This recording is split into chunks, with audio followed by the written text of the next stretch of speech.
doctor Hernán Rodríguez. ¿Cómo le va? ¿Cómo anda? ¿Cómo está? ¿Cómo estás? Muchas gracias por la invitación, un gusto estar aquí y un saludo a la teleaudiencia también. Usted es infectólogo, ¿verdad, doctor? Así mismo, infectólogo clínico, es decir, atiendo adultos y mi especialidad es infectología, así es. Nuestro amigo Alfredo Boisia, que tiene una virtud como la de escribir, por ejemplo, Claro. y analizar muchas cosas, hoy pone en una de las páginas del diario Última Hora una información que yo estoy convencido que todos sabemos lo que dice el doctor Boisia, ¿verdad? Así mismo. Pero él creo que habla con mucha propiedad porque como médico y claro, hematólogo. y él es hematólogo justamente, él habla de las plaquetas, por ejemplo. Y ahí es donde es importante aclarar lo que es el método científico, por ejemplo. Yo soy un convencido de que no existe diferentes clases de medicina. La medicina es una sola. Ese té de tilo que uno toma, eso es medicina.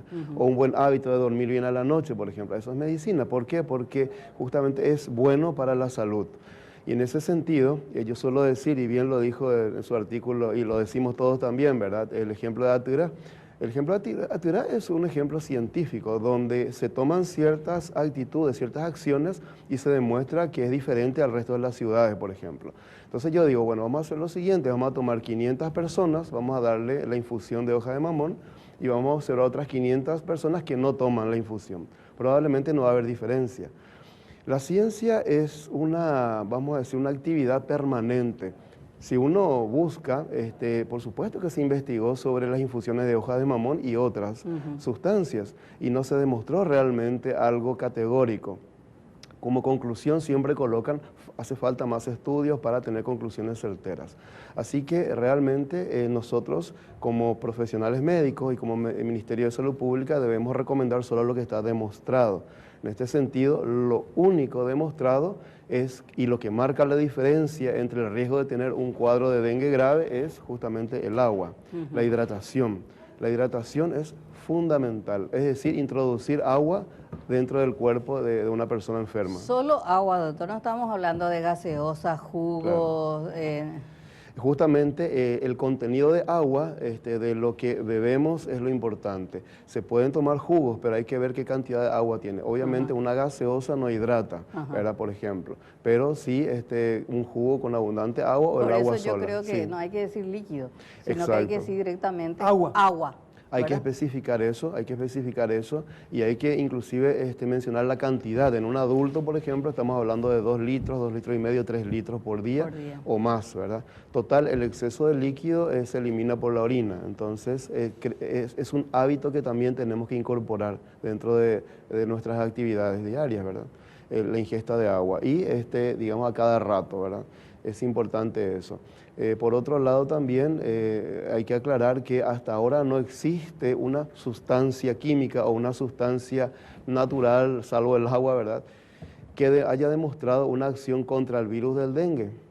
No hay un medicamento, un remedio. Y ahí es donde quiero aclarar algo, ¿verdad? Mucha gente cree que el paracetamol es un medicamento que actúa contra el virus del dengue. Eso no es así. El paracetamol es una sustancia química que actúa como antifebril, o sea, para fiebre y para dolor. Nada más. Para paliar ya es Para paliar. Para paliar, exactamente, porque cuando una persona se enferma y comienza a tener fiebre alta, dolores musculares, dolor de cabeza, eso va a permanecer por lo menos 3 días, ¿verdad? Y lo que hace el analgésico, o sea, el medicamento para dolor es paliar, calmar un poco. Doctor, eso significa, perdón Patricia, a lo mejor es muy torpe lo que voy a decir, pero yo creo que en este momento todo hay que analizar y poner sobre la mesa.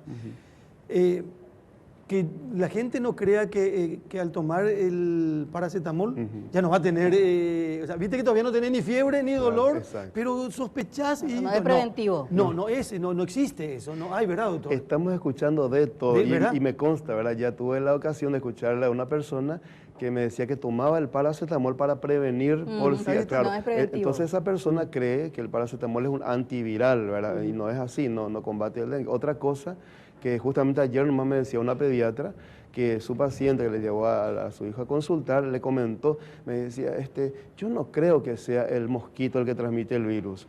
Para mí que va por el aire. O sea, todavía hay que insistir mucho y por eso no nos tenemos que cansar, ¿verdad? Por más de que la gente diga otra vez dengue, hay que seguir hablando y estamos logrando. Justamente ahora, mientras esperaba, ¿verdad?, para ingresar al aire, una amiga mía me escribía Mi hijo llegó anoche, dice, y me dijo, mamá, ya estoy convencido, voy a empezar a cuidarme, voy a usar repelente, porque mi amigo está enfermo ahora.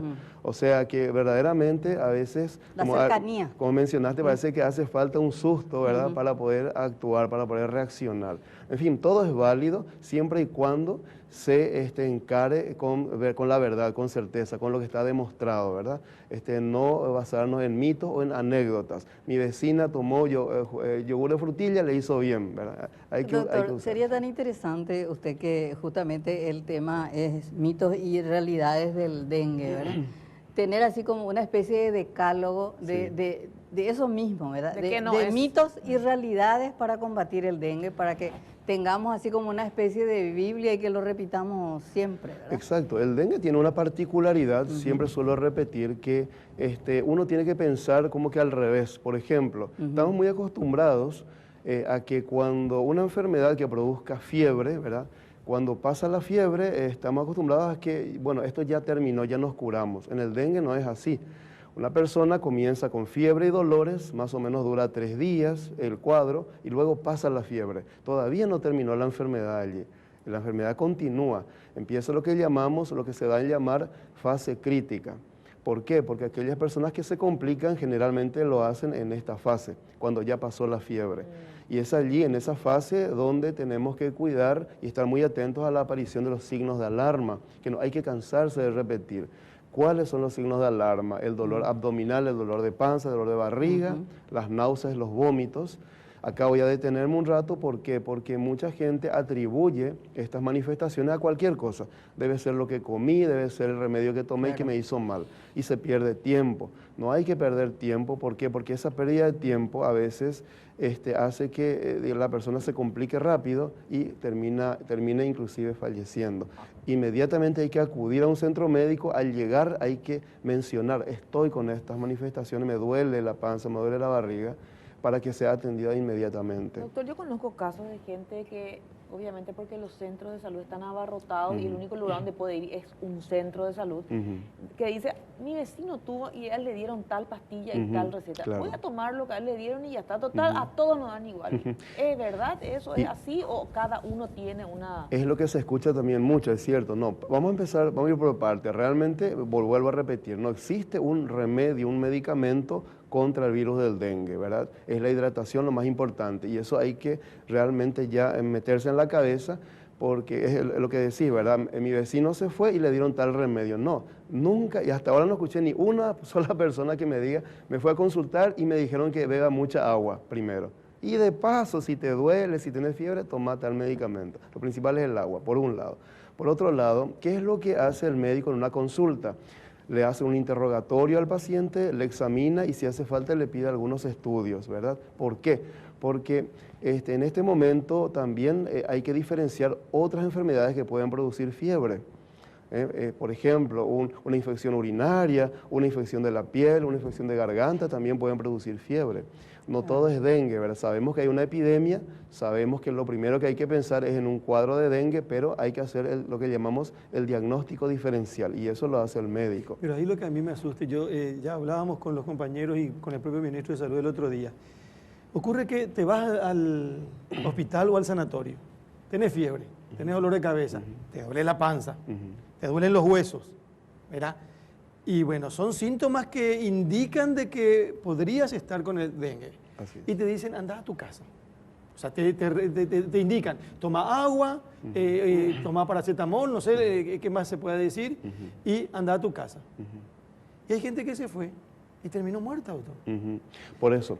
Pero sí. lo que digo nomás es que pero no tenemos la precisión o la garantía de que si esa persona se quedaba internada, se iba a salvar. Pasó con una joven de 18 años que murió en Luque, que después dijeron, pero todavía no se puede reconfirmar si es dengue o no es dengue. Bueno, ya se descartó. Ya se descartó, porque yo escuché no que el doctor dengue. Guillermo se decía, había 1% de que sea dengue. Nosotros accedimos a cuál fue el motivo exacto del fallecimiento de la joven. Y después está la señora de 41 años, una funcionaria, incluso una enfermera, que falleció recorriendo algunos centros, fue primero a un sanatorio, después fue al IPS, algo por el estilo. Entonces, esa garantía de que si se quedaba internada, podría salvarse. Claro, en ese sentido es muy importante por eso, ¿verdad?, que la gente conozca estos signos de alarma y los tiene que manifestar. Solo contar una anécdota que ocurrió hace unos años cuando hacía consultorio en el Instituto de Medicina Tropical, que una paciente esperaba su turno y en plena espera, ¿verdad?, se cae desmayada, ¿verdad? Por supuesto, se la atendió en urgencia, quedó internada y se recuperó posteriormente. Pero ella probablemente tuvo que haber dicho en recepción que estoy con estos signos de alarma, de tal forma que se la atienda rápido. O sea, tenemos que acostumbrarnos a hablar también, ¿verdad?, y entender que los profesionales médicos se basan en lo que manifiesta el paciente, porque a simple vista uno no puede saber si a la persona le duele la barriga, por ejemplo, o está con náuseas, salvo que se coloque la mano ahí, ¿verdad?, en ese lugar, pero siempre es importante ese diálogo, ¿verdad? Por supuesto que la capacitación de los profesionales de la salud es importante. Justamente estaba diciendo el otro día también que existe una plataforma virtual donde el profesional médico es evaluado con preguntas sobre el manejo de dengue y no pasa la evaluación hasta que conteste bien todas las preguntas. Más de 11.000 médicos ya fueron evaluados, ya pasaron eso, y yo creo que también es importante agudizar el ingenio para que eso sea factible, para cambiar, o sea, para, por un lado, capacitar y por otro lado, para cambiar los hábitos, ¿verdad? Mito o leyenda, me preguntan, acá Sí. nos preguntan, doctor, dice si los electrolitos, o sea, las famosas Sí, los bebidas minerales. energizantes, Sí. ayudan a la evolución del paciente. Por supuesto que los minerales, ¿verdad? En una persona normal, me refiero, ¿verdad?, siempre es útil. Está, por ejemplo, el suero oral mismo que se utiliza en las diarreas, ¿verdad? También se puede usar en estos cuadros de dengue. Suelen ser muy útiles porque complementan también, ¿verdad?, al agua que se ingiere, por supuesto. Acá en ese Pero en caso de tener de paciente de dengue. Con dengue sí, por supuesto que sí. Es útil en una persona, digamos, normal. Siempre nomás hay que cuidar a aquellas personas con presión alta.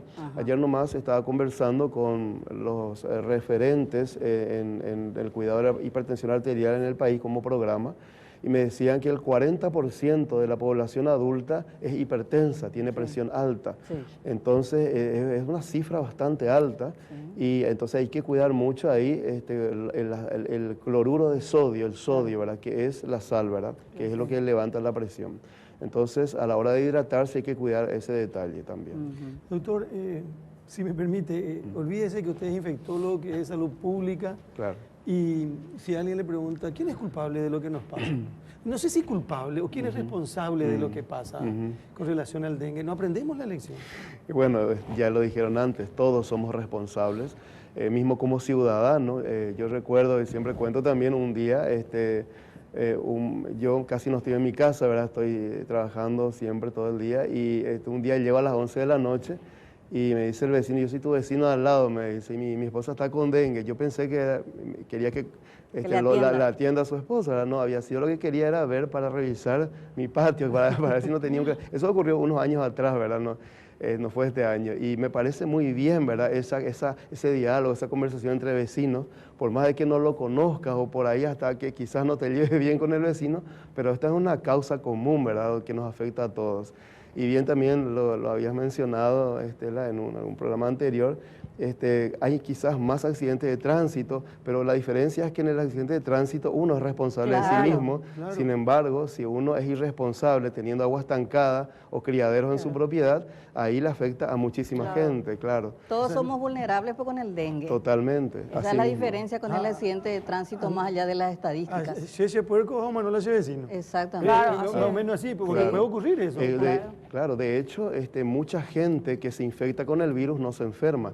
Tal es así que muchas observaciones científicas dicen que la mayoría de la gente que se infecta con el virus del dengue no se enferma, pero puede transmitir el virus. Y como bien decís, ¿verdad?, a lo mejor yo no me enfermo, pero mi vecino, mi amigo, Doctor, sí se enferma. ¿En qué casos es fatal el dengue? ¿Qué tiene que darse? ¿Qué elementos tienen que darse para que termine en...? Bien, voy a tratar de explicar, ¿verdad? Bueno, todo comienza con la sangre que uno tiene circulando por las venas y las arterias. Una parte de la sangre, un componente, es el plasma.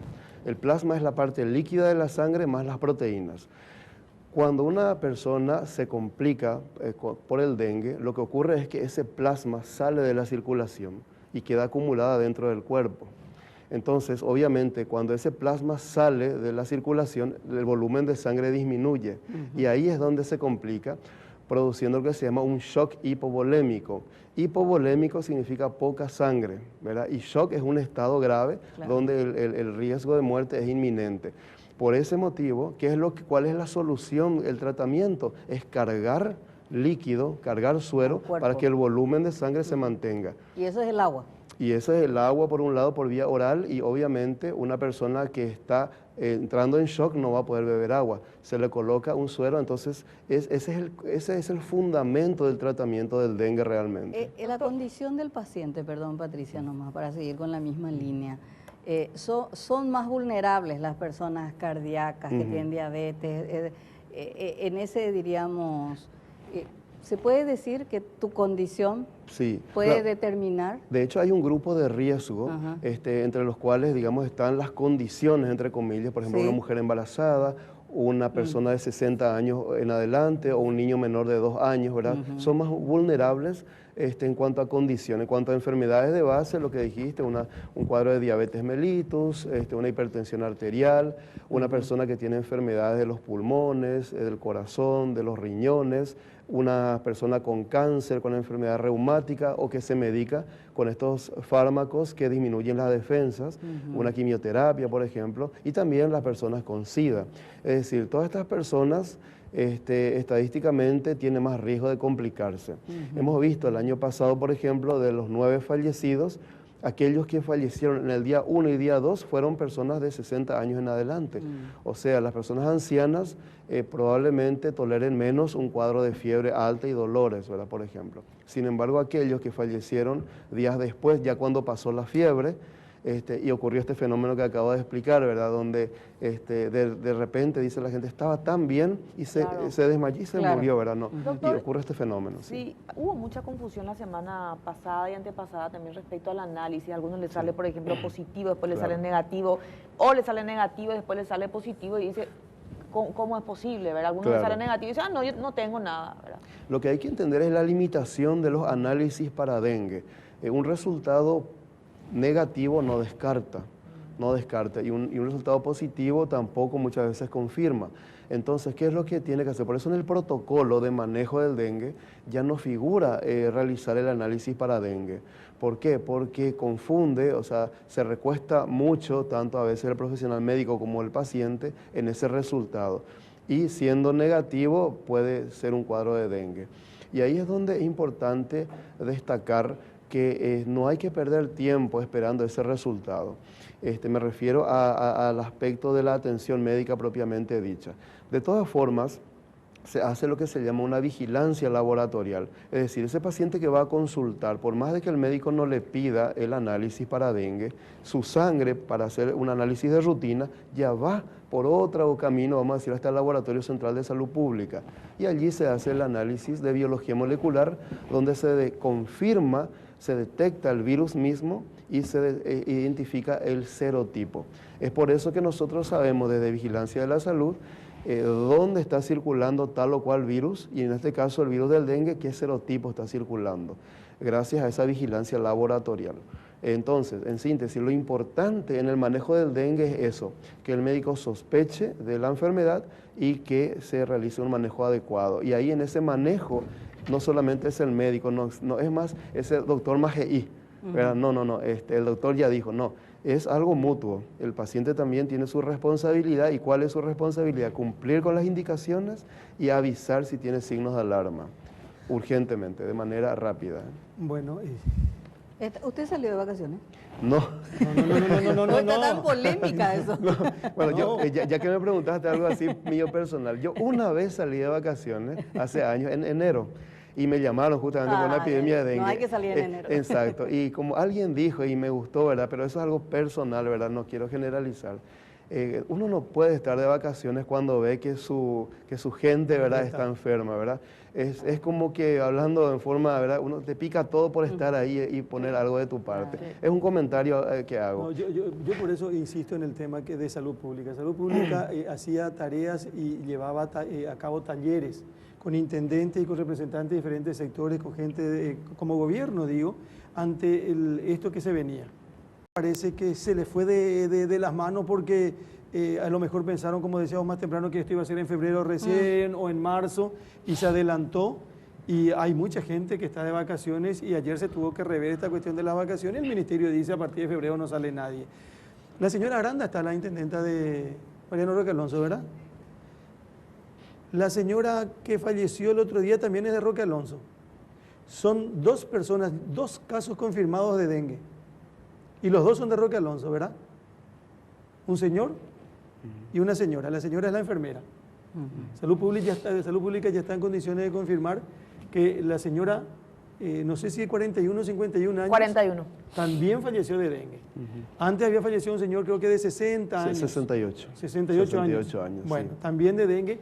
Y coinciden que estas 2 personas son de la ciudad de Mariano Roque Alonso. Por dar 2 ejemplos. Después están los otros casos que son sospechosos. Así mismo. Bueno, oficialmente hay 14 casos sospechosos, de los cuales 3 se descartaron, entre ellas esta chica Joven de 18 años. de la joven, sí, de Luque.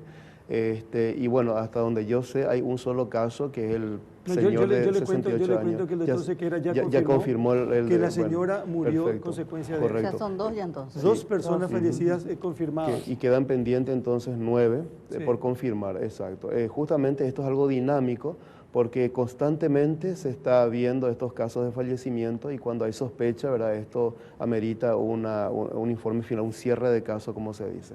Así que, bueno, esa es la función que nos toca cada uno de nuestro lugar. Otra cosa también quiero mencionar, Sí, que es muy importante enfocar la educación de los niños, ¿verdad? Yo recuerdo que antes, cuando estaba en la escuela, ¿verdad?, nosotros limpiábamos nuestra aula, ¿verdad?, como algo rutinario, ¿verdad? Y creo yo que sería interesante también, voy a meterme un poquitito así como ciudadano, también creo yo que es importante reactivar eso, ¿verdad? De tal forma que ya desde la infancia se creen estos hábitos buenos, ¿verdad?, de higiene, de limpieza, que finalmente reditúan, por supuesto, en la salud de todos, ¿verdad? Eso me parece importante tener en cuenta. Doctor, siempre es oportuno contar con lo que usted conoce, con lo que sabe, con sus sugerencias, con sus indicaciones. De repente nosotros, yo creo que ante la desesperación tratamos de inventar cualquier tipo de paliativo o de medicamento, entre comillas, para superar la situación. Estoy casi convencido de que quien más, quien menos en su familia tiene a una persona con algún síntoma o con una situación delicada y complicada. Entonces, hay una responsabilidad, porque en un principio hablamos de nuestra responsabilidad, hablamos de la responsabilidad de los municipios, después ya le agregamos la responsabilidad de la Fiscalía del Ambiente, del Ministerio del Ambiente, ahora entra la Policía Nacional también con la Fiscalía por el tema de las chatarras en dependencias policiales y en diferentes sitios, y también se agrega lo de ESAP, porque ESAP todavía se mantenía un poco al margen, aun cuando son numerosos los lugares en donde hay pérdida de Los criaderos de agua. mosquitos que hay en la ciudad, hay mucha responsabilidad de la SAP. ¿Sabes por qué? Porque antes decían que el agua tenía que ser limpia y cosas por el estilo. Ahora, o sea, ya entra ahí ESAP, ¿verdad? Y después ya entra la gente irresponsable que tira cualquier tipo de agua a la calle, conocida como agua servida y cosas por el estilo. Entonces, estamos mezclados todos y les damos las condiciones necesarias al mosquito para que se mantenga y para que siga muy vigente en nuestro país. Acá una televidente nos escribe, doctor, y creo que no había visto esta arista, yo por lo menos me dice, mi 8º día con dengue, ya recuperándome, dice. Yo creo que también se debe hablar del factor emocional. Claro, Es una enfermedad con una carga emocional muy pesada. Sí. Pensás que te va a pasar lo peor, que vas a morir a causa del mal. Porque al pasar los síntomas pueden aparecer las complicaciones y te provoca mucha ansiedad conocer los resultados del laboratorio que se hacen cada 48 horas.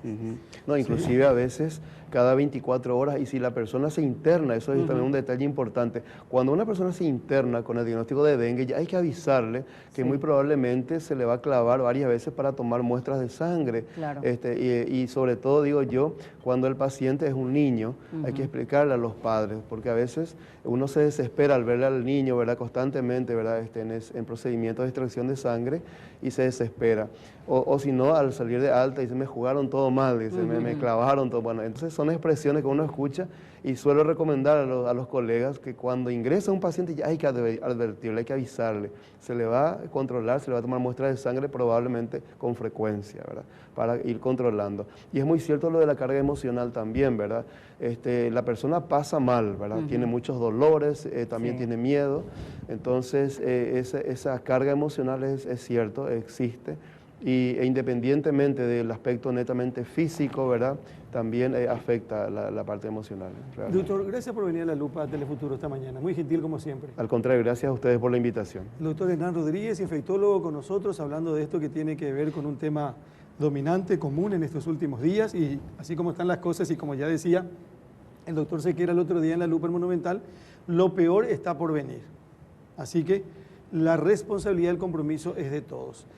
Hay un tema, la fotografía de un vehículo abandonado. Me decía un poco más temprano un oyente, un televidente, donde hago una denuncia de un auto que está en la calle a media cuadra de mi casa. Yo creo que eso todos tenemos Ahí en nuestra... mira, es un... este es un ejemplo. Alguien en la cuadra siempre tiene un... Sí, un auto la calle abandonado. se llama Manuel Riquelme, 1466, entre Cecilio da Silva y Cáceres Zorrilla, barrio Las Lomas.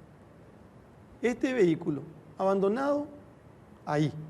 Y así como este vehículo, puede que en muchos barrios hayan otros vehículos. Sí, pero- cada Y están- barrio Y prácticamente. están otra vez aquellos vehículos que están por orden judicial depositados supuestamente en la comisaría, pero no están depositados en el predio. Sí. Están depositados en la vereda, en la calle. Ni siquiera en un lugar cerrado. Y Ni los siquiera en talleres un lugar cerrado. mecánicos, y los talleres mecánicos que usan la calle como Por predio ejemplo privado. también.